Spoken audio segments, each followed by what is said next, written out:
Bagi tahun 2013-2014, so soalan minta kamu redraw the structure below and circle and name all the functional group. Okay, so bila kamu diminta kamu circle, kalau dia tak sebut pun redraw, maksudnya kamu memang kena redraw balik dalam kertas jawapan. Kalau dia tak mention, redraw juga. Okay, jangan circle dekat kertas soalan. Kamu tak tahu nak bagi kat siapa jawapan kamu tu. Okay, kertas soalan perlu lukis mula. Okay, so saya lukis mula dan kamu lukis, mesti lukis betul-betul sama. Kalau tak, kamu kan miss something. Okay, so dia minta circle. So, bila kamu circle, kamu tengoklah apa functional group yang kamu boleh jumpa. Dekat sini ada 3. Yang pertama, so kamu pakailah pen colour lain sikit. So, hitam pair dengan biru ataupun hijau. Jangan merah je. Okay, lepas tu ini. So, make sure ikut dalam list of functional group. Carbon mana yang sepatutnya kamu circle ataupun group tu macam mana. So, kalau dia kata tulis OH saja, maksudnya OH sajalah. Jangan circle yang lain. Okay. So, saya dah circle dah. Lepas tu, dia nak name. Okay. So, name the functional group. So, ini adalah benzene ring. Di mana kamu circle, dekat situlah kamu namakan dia. Okey, ataupun kamu nak letak 1 dekat sini, 2 dekat sini, 3 dekat sini. Lepas tu kamu nak list 1 tu apa, 2 tu apa, 3 tu apa pun boleh. Okey. So as long as betul lah. So yang ini adalah hydroxyl. Okey, so hydroxyl ada L Ini carboxyl. Okay. Carboxyl. Okay, so carboxyl ada L juga. Okay, so make sure alert nama-nama ini. Okay, so itu yang pertama. Lepas tu soalan sambung lagi. All organic reaction occur via bond cleavage. State the different types of cleavage possible for a covalent bond in the example below. So dia bagi ini. So bond inilah yang kita patut fokus. Lepas tu by using arrow show the cleavage and name the intermediate form. Okay, so yang tu dulu kita nak jawab. So, jawab yang pertama. Dia minta state different type of cleavage. Okay, so yang pertama cleavage. Ini tadi ni. Yang pertama cleavage kita adalah homolytic cleavage. Okay, ijazah cantik-cantik. So, homolytic cleavage, dia minta kita show. So, show lah. C bonded to Z bond yang lain. Lukis sahaja. Kemudian, kita nak tunjukkan homolytic. Homo means same. So, maksudnya dalam bond ini ada 2 elektron. Kita akan bahagi sama rata. So, starting from middle of the bond. Okay. Bahagi 1 kepada Z. Bahagi 1 lagi kepada carbon. So, arrow kita mesti half-headed. Okay, nampak separuh je kepala dia. Separuh je kepala dia. So, datang daripada tengah, pergi ke carbon, datang daripada tengah, pergi ke Z.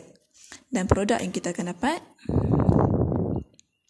kamu akan dapat C, ada dot, plus dengan Z pun ada dot. So, ini adalah satu elektron yang kita pisahkan. Dan spesies ini kita panggil sebagai free radicals. Sebab ada 2, so free radicals lah. Okay. So, nama siap dah. Yang pertama. Yang kedua.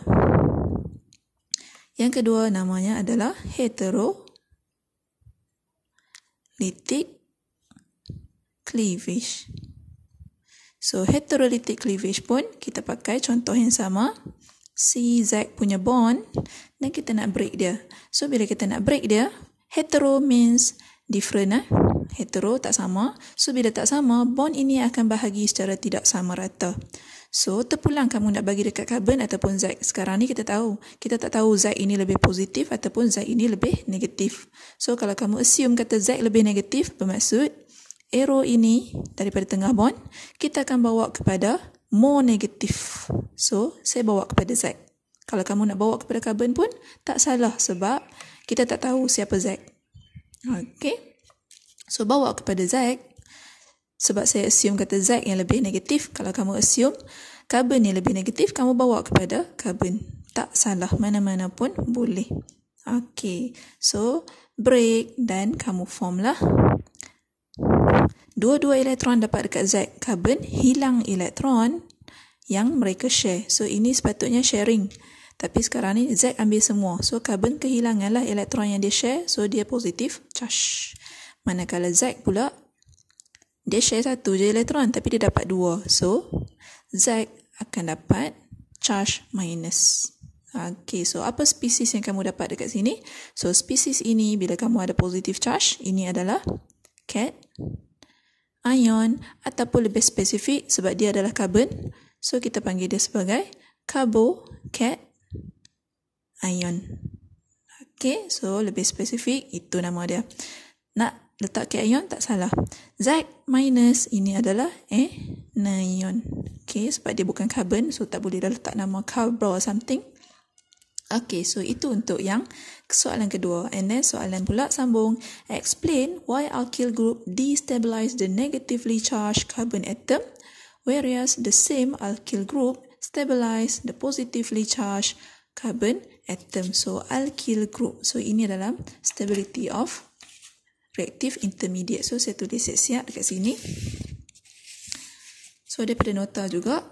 So, alkyl group, yang pertama, point yang pertama, bila kamu nak buat jawapan yang panjang, kita buat dalam bullet point. Okay, tak perlu kamu buat essay. Sebab essay susah nak cari jawapan. Kimia bukannya pentingkan essay. So, make sure letak jawapan kamu dalam bullet point supaya pemeriksa senang cari jawapan. So, alkyl group is electron donating group. Okay, yang tu yang pertama. Yang kedua, a positively charged carbon atom. Ni, dia tanya kenapa. So, kita bagi tahu dulu. Positively charged carbon atom is very electron poor species. So, nak letak species kat situ pun boleh lah. Tambah sikit.